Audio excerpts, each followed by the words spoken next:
Mayor Nathan Robertson, the city of Ely, who joins us every weekday at this time. What do we have that's new to talk about today? Nothing too new. We had most of our new items early in the week, thank heavens. So nothing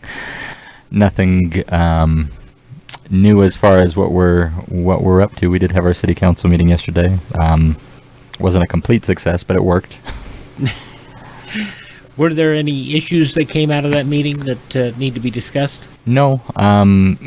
The council is working hard along with city staff and myself, just making sure that we take care of our essential services and certainly looking down the road at what we can do about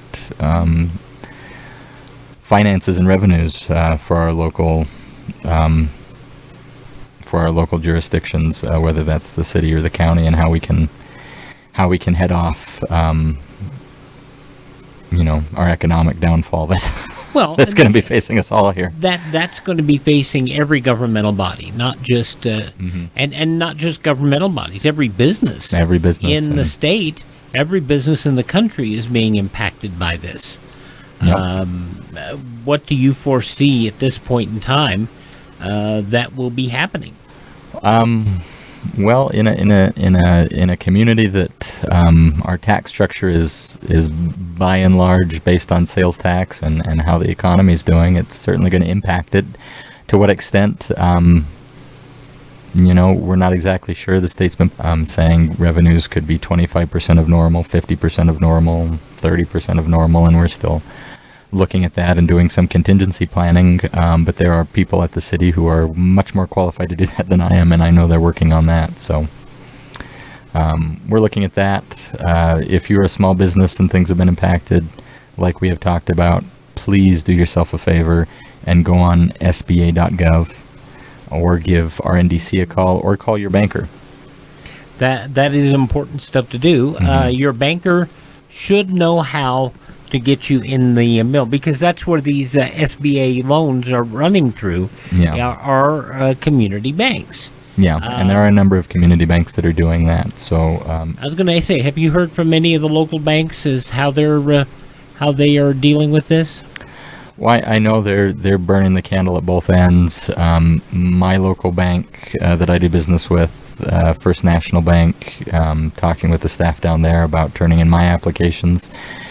You can tell I get emails from them sometimes quite late at night, 10 o'clock or so, and sometimes very early in the morning as they're working on this. They're doing their best to make sure they're serving everybody they can. This is critical to get these applications in.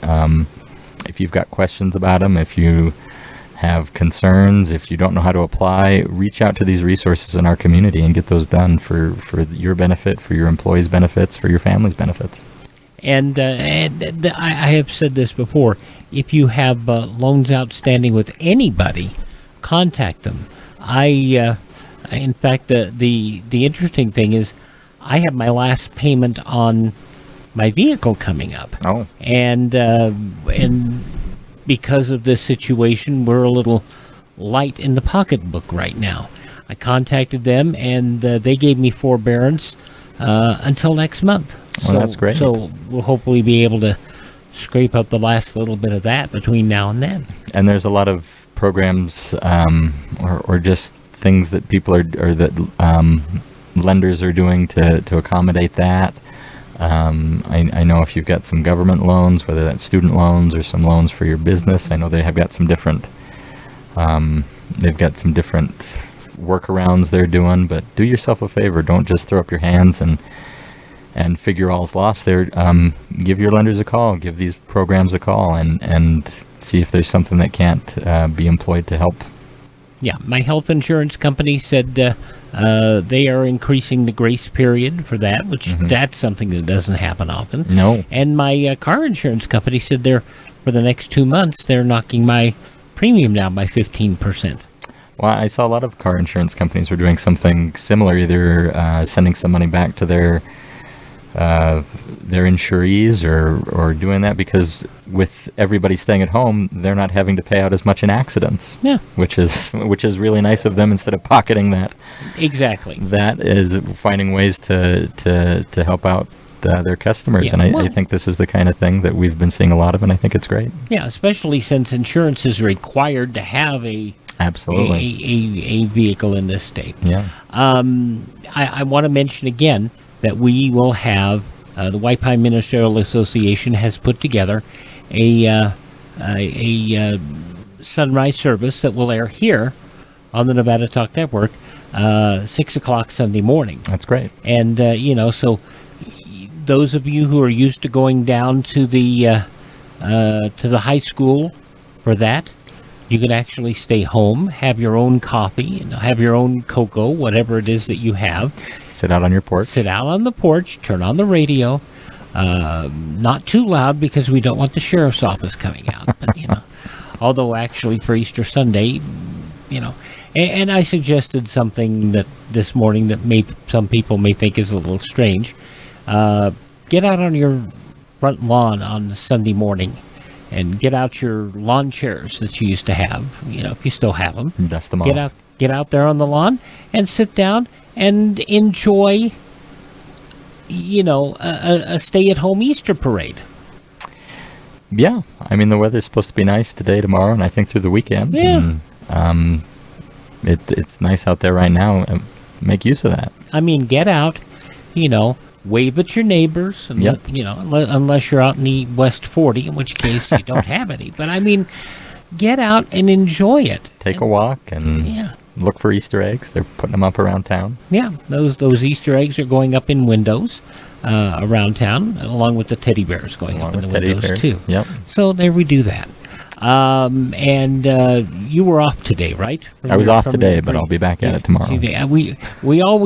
I always joke with him about this, but this shows that our community is pulling together because we have a lot of people that go up and volunteer, and you see lots of volunteers up there, people that don't work at Ridley's. We've had several different groups, and not only that, they've been pitching in other ways too, making masks and gowns for the hospital. Our sewing community is really mobilized in an incredible way. I mean, they're crafty people no matter what, but they are certainly hard workers. And starting Monday up at the Aquatic Center, if you need one of those, not the medical grade masks, but just the cloth ones for going around, make sure you call up there to the Aquatic Center, and they will have one for you. And that's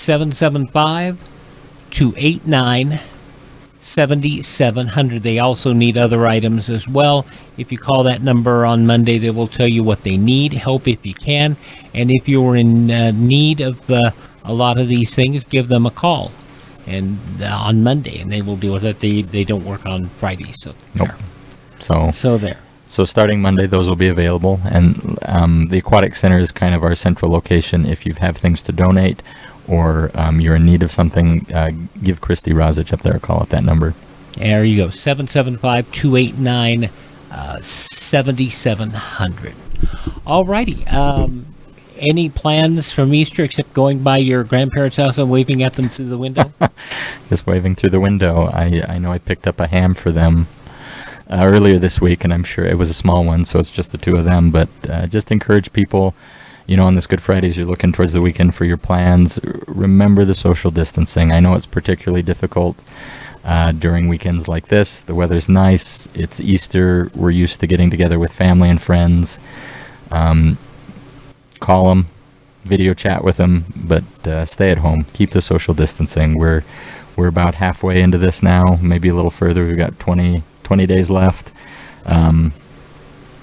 Just stick to your guns. Stay at home. And we're doing our part. We're making sure that you have interesting information to hear all weekend long. Plus, Sunday morning, in our usual block of religious programming, we will have the Rosary on Sunday morning at 5:35. That'll be followed by a special program from the White Pine Ministerial Association, your sunrise service. We will follow that with an interesting thing, an episode of the CBS radio workshop from 1957 that ran on Easter Sunday, entitled "The Son of God." The Son of God, Mm-hmm. and I mean, Herbert Marshall,